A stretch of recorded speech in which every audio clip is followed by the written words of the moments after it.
if there was a button, if you had a button, and if you pushed it, one Bears fan would die, but you would win 10 Super Bowls. You can kill me. Do you press the button? 10 Super Bowls? 10 I'd do Super it. Bowls.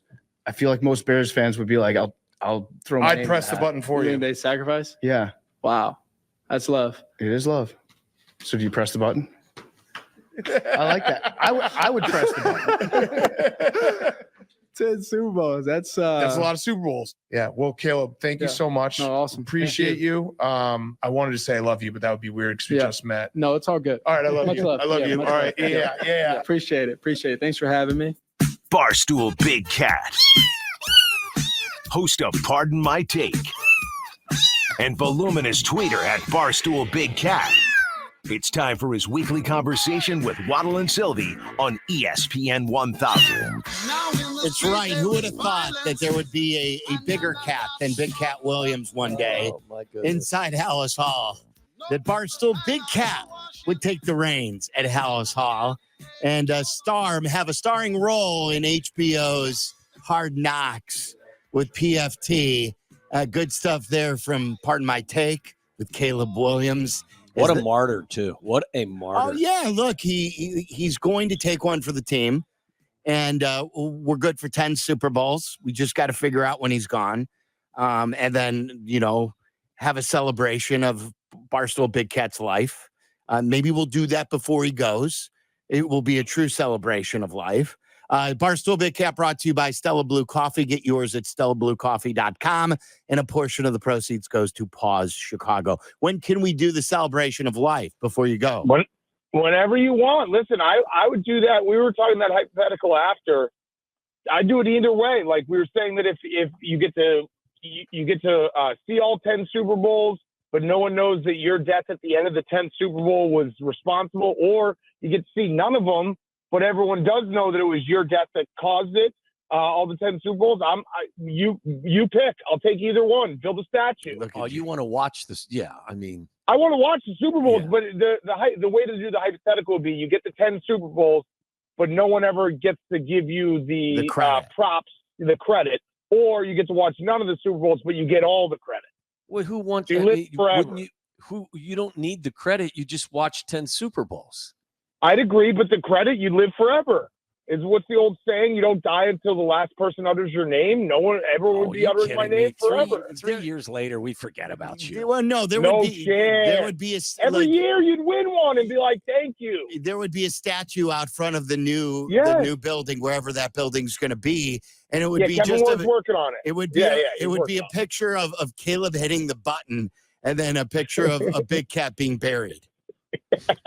Rest in peace, Barstool Big Cat. Do you get to choose how you go? I mean, I in my sleep, please. I don't know. I guess I would take a terrible death. I almost drowned yesterday. I was so that can't be much worse than that, right? What was this what were you guys doing? Like some sort of a race in the lake or something? Yeah. We're doing Barstool summer camp, and I'm a little too old for it. But we were doing a swim relay, and I was tasked with doing the butterfly stroke, and I think I was actively drowning while moving forward. My heart rate got up to 167, and then like 30 minutes later, it was still at 130. So wow. It was not fun.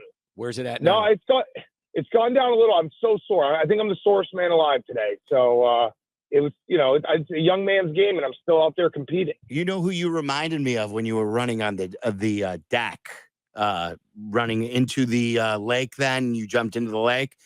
Pam Anderson? Yes, exactly. So has that been said? Love that. Yeah. No, I just love her. That was like my first crush ever. So you reminded me of Pam Anderson, the way those things were flopping up and down. They were moving. But hey, I don't see you getting between the white lines, tough guy.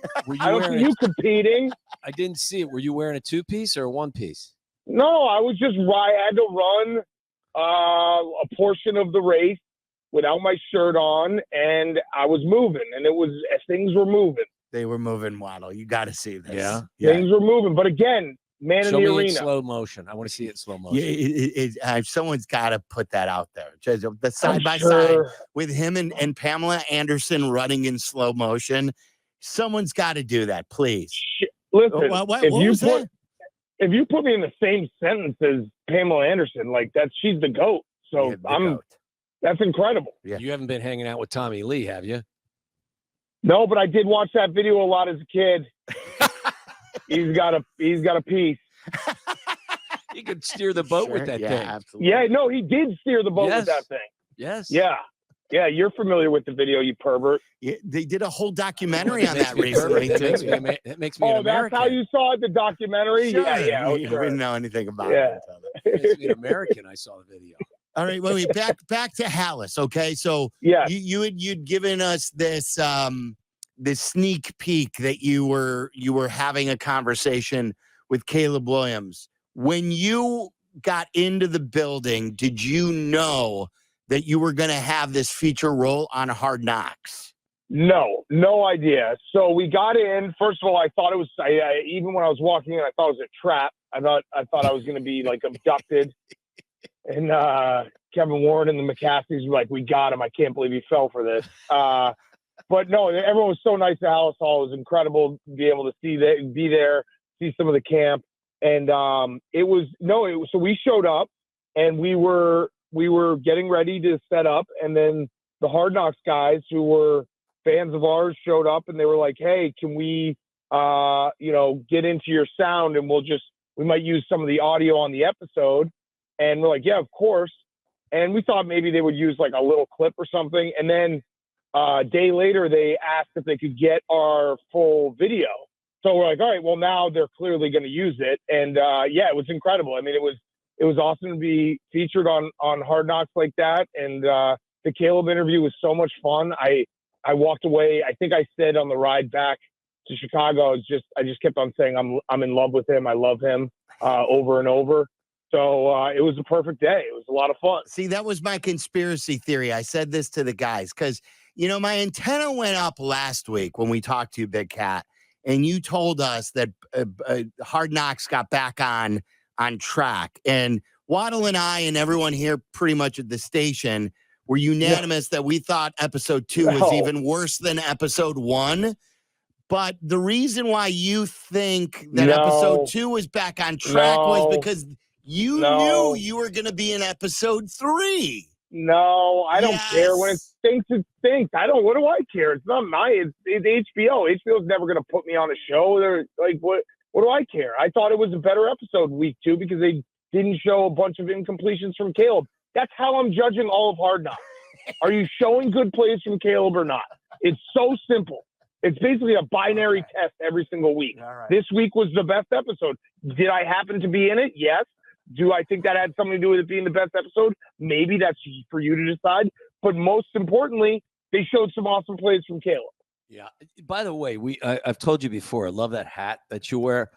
Was that a clean shirt you were wearing, though? It looked like it had just come out from underneath, like... What's with everyone coming after my wardrobe? I've worn the same clothes for the last 10, 12, 15 years of my life. I don't dress well. You should be happy that someone gets a little money and they don't change who they are. Wow, somebody's a little defensive today. I'm just saying. I'm not trying to change who I am. I'm the same guy every day. Check your heart rate. What is it right now? Hold on. I'll check it. Let me see. You probably got it too high. I was trying. Right now, it's okay. That shirt was fine. What was wrong with that shirt? I just looked nice like you. shirt. Yeah, I know. It just looked like maybe it 80. didn't come out. I'm of 80. Wow. I'm at 80. Okay. Let's try to get that to about 110. Let's get that to 110 before we say goodbye to you later. The shirt was fine. Was it a little wrinkled? Yes, maybe. Yeah. My wife was out of town for a few days. Things get thrown out of loop there. I was, I did the old move where I left my laundry in the dryer and just was taking clothes out every day with whatever I needed to wear. Mm-hmm. Not the smartest. But come on, you can't come after me. If I wore something fancy, everyone would be like, "Oh, he thinks he's better than us." I'm just me. Wow, like this is as defensive as I think I've ever heard you. Like who's coming after crazy. you? Just wanted to know if your shirt was clean. No, I've seen it. There's a whole army of people saying like, "Oh, that Really? shirt stunk. That's what you wore to meet Caleb Williams. What a bum." It did look like maybe you'd been out the night before. you can't have it both ways. You can't have it both ways. If I started wearing like super designer stuff, people would be so upset about that. At least I'm consistently me. Yeah. Did you get a lot of text messages from famous people saying, "Hey, I saw you on Hard Knocks"? I got one from Tom Waddle. Before I got one from Mark Silverman. So that was the order. Well, that's right standard. there. That's standard. Yeah, that is the standard. No, no, there was a few people reached out. I mean, people were pumped. It was very cool. It was awesome. And our producer Max got in there. Now he looks fat. That stunk for him.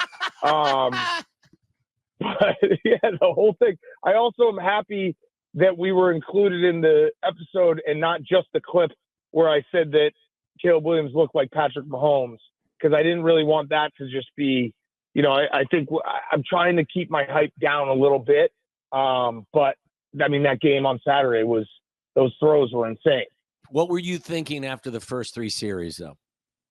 I was actually going to the Cubs game, so I watched the first 3 series at my house and was walking up the Cubs game. So I was watching on my phone, and I was like, I thought he was going to come out, and I was like, man, this stinks.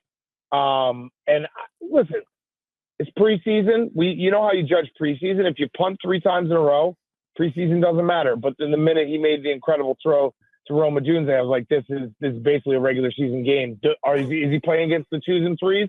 I don't know. I don't know the Bengals depth chart. So people might have been claiming that, but I'm not sure. Like, the way I analyzed it was sometimes it's even harder to get up for a game against the 2s and 3s after you just played against the 1s in that head-to-head practice with the Bengals. And he had to overcome a little bit of a mental letdown, and he did that. So he showed me that he's got everything. Both of you. And we learned in the Hard Knocks he couldn't hear the play. Yes, I blame the helmet. I totally the blame helmet for the bad performance. Yes, the helmet, like that was finally, oh yeah, that makes sense. It was the helmet. So many people, like, I tweeted that too. I go, Caleb wasn't bad in the first 3 series, just his helmet was. So many people think I'm serious about that. It's incredible. I'm serious about that. I'll tweet that seriously. Look, there has been a quarterback, situation here in town for the longest time that makes everyone lose their freaking mind. Yeah, we're just not used to. I don't know what it is. Like, we're used to the bad. I will say this, and now several months removed, I said it then and I'll repeat it. I've never experienced anything like the Justin Fields situation with those that supported him versus those that did not, and the angst that existed with those that, were all on board and didn't want to see him go. Like, people would call you. I mean, it got nasty. It got horrible. Yeah. And it's still going on. They're still fighting is. about it. Like, there were still people posting Steelers clips from their preseason game. It's like I said after the first preseason game against the Bills that he played in. It's the poise in the pocket and like looking downfield that's the difference between some of the guys we've had before him, where even like the touchdown run, he was still trying to make a play with his arm until it was very clear that he had to, he's like, I'm going to run it, and that's how you win in the league. You can't win in the league running the football. You got to be still looking for those shot plays downfield.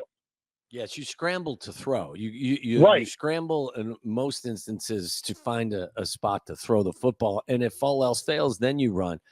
But the successful quarterbacks that can do it all, they're not scrambling just to run. That's for sure. Right, and they're scrambling while still looking downfield, and it's at the last. That's where Mahomes is so deadly, because he doesn't run. He's not a running quarterback, but he uses his feet so effectively. Because every time that he gets, outside of the pocket, he is looking downfield until the very last. He's looking downfield even when he's past the line of scrimmage and deking people out that way. Did you pee your pants when you saw him throw that ball behind his back? That was pretty cool. Oh, that should be awesome. Illegal. I mean, he's just toying with everyone. Yeah. It's crazy. He did it out of anger because Kelsey ran the wrong route. It's like he's reached that level where he can just do whatever he wants on the field and it works. And I mean, it's pretty insane to watch him do stuff like that. And now teams are going to have to game plan. They're going to do it in a game now. Oh yeah. Nagy's going to diagram that one up. What's he going to call it? I don't know. He's not going to call it. It's Andy's call. Come in. Yeah, it's Andy's that call. play sheet is empty. No, Only but words on it Nagy are names the plays though. I think that's why he's That's there. how they keep him happy. Yeah, he gets to come up with a creative Big Cat, name. do you believe, like Sylvie and Meller, that when Andy decides to step aside, which I don't think is going to happen anytime soon, so why would you ever leave football when you have the best quarterback, arguably, that's ever played? That immediately they go straight to Matt Nagy to take over for Andy Reid? No, because I think, like you said, Andy Reid is going to stay long enough that I think Matt Nagy will probably get another chance, right? Oh, wow. So you're going Nagy jumps at a chance before and doesn't wait for the Kansas City Chiefs job. Right. Like, I think that, I mean, if he's around and they keep winning Super Bowls, Andy Reid would be crazy to retire with Patrick Mahomes as young as he is. And if they win a couple more Super Bowls, so don't you think that someone will be like, oh yeah, why not? Second time around, we can, all these guys have success in the second, stint. He would take that job, would he not? Would he not want to be a head coach again? I would think so, yeah. Unless he feels or has been given the word that he's going to take over for. This is like, to me, it's like the Duke job, and I know you hate them, but it's like Woj and all the other guys who jumped at jobs before that. Who did it go to? It went to my guy Shire, who is sitting right next to Coach K last.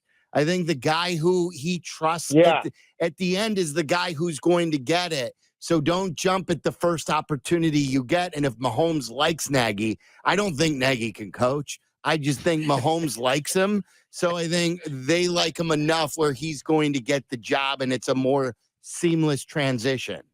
Yeah. No, you're right. The Shire thing is correct. Like it happened with Syracuse and Boeheim too. I think there was guys who waited so long they ended up retiring themselves because they thought that Boeheim was going to give them the reins. It's like you can't wait forever. Yeah, exactly. I have a quiz for you real quick. Do you know how many years it took for Andy to win his first Super Bowl, Big Cat? As a head coach? Yes. Oh boy. 18? 21 seasons.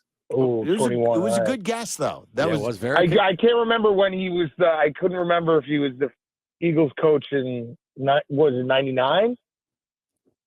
Yeah, that sounds right. Right, when they drafted McNabb. And that was just bad math by me. That was bad math by me. So the only reason I mention it is because, look, people ask questions about Andy. Wasn't good clock management. Did some strange things. Andy Reid will go down. He's a Hall of Famer. And, sometimes it just takes time. And this was just kind of in response to people still giving Kyle Shanahan a hard time. And I'm a Shanahan apologist. And I just always have to say to them, how long it took Andy to find his first Super Bowl ring? It took 21 years. So just be patient. But doesn't it also prove that it's just about the players? Yes. Like this is the whole whenever people are like, oh, the Patriot way and Belichick, what do you do with the Patriot way is having Tom Brady. Mm-hmm. Like what the Chiefs winning is having Patrick Mahomes. Not saying Andy Reid isn't a phenomenal head coach, right? But I do think there's a list of 5 to 10 guys in the NFL who are all extremely good head coaches. And if you gave them Patrick Mahomes, they'd win a Super Bowl. And if you gave them name a quarterback in the middle of the pack, they wouldn't. And it's not like they're different coaches. It's just having that guy makes all the difference.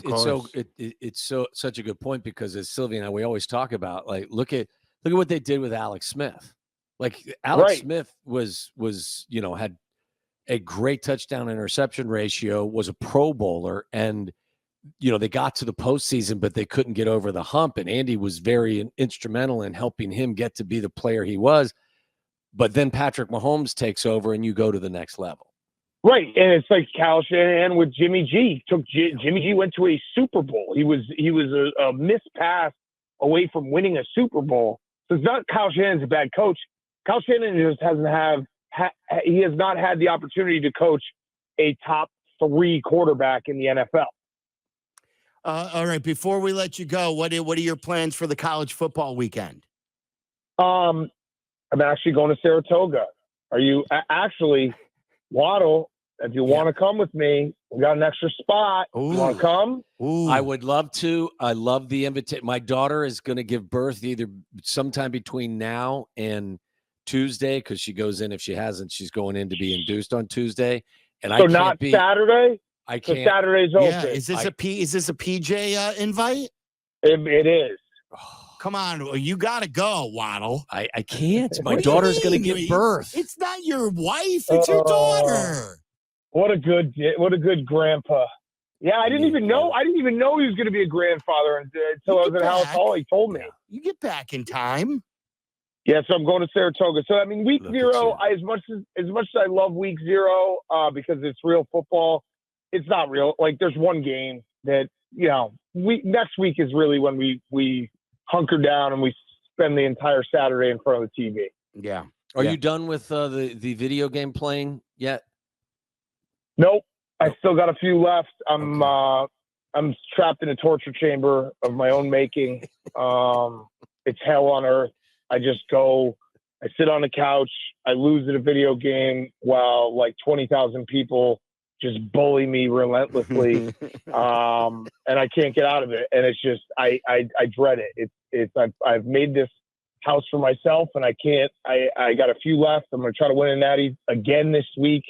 But yeah, I want to cry every time I get between the white lines. And then what about the Cubs? Are you back on board? Or are you finally giving up? They won again today. They took 2 out of 3, but again, they're still just like 6 back in the loss column. No, I'm done. I gave them. Sunday I said was the make or break game. I said if they won Sunday, they were going to be back because looking at the record going forward, if they had swept the Blue Jays, so I can't. I realistically have to say that I think they might not be a great baseball team. Yeah, I think we have enough evidence now. They're the team that, like I said to Waddle gets a kick out of this. They're the date my baseball team type, where they're handsome, clean cut guys who are average ball players. They'll give you a firm handshake. They're nice guys, but they're just not good. You want them to ask your daughter to prom, but nothing more than that. Yeah, they're not good. And like, what are we hoping for? That they get into a playoff wild card situation? Obviously, I would love, but they would lose the exact same way they've lost all year. They lose 1-0, or they would lose because they're bullpen fit. Like they wouldn't be able to hit. Like, so we know what they are. I just hope that this maybe pushes ownership to say, hey, why don't we go get Juan Soto? Why don't we spend a ton of money? Good luck with that. What? I mean, I'm just saying, I'm saying my wishes. I know. You can't say your wishes. It should be. Your wishes should be what their wishes should be. Right. But they're not doing that. They'd rather spend another $20 million on another handsome ball player who is just mediocre at his job. Good mustache, though. Yeah. Patrick Wisdom does have a great mustache. Yeah, let's pinch hit him for the guy who has the best on base percentage on the team. Yeah, it's frustrating. It's very frustrating. It's more the most frustrating part about this is starting pitching. Like it's such a waste. They did That's waste the part it again. that drives me nuts. Yeah. All right, Big Cat, enjoy. See you, buddy. All right, thank you, guys. Good luck in Saratoga. I appreciate it. Send me a winner. Don't be shy. Yeah, you got it. There you go. Okay. All right. See you guys. Waddle will do that. There's Barstool Big Cat again, brought to you by Stella Blue Coffee, and a great work by Big Cat PFT on Hard Knocks as well. Such a Caleb Williams. Such a good segment with he and PFT. It was so good. You got a kick out of the kid being interviewed by Raiders TV, didn't you? Hilarious. Can we play that in Waddle's World coming up? All right, good. Great.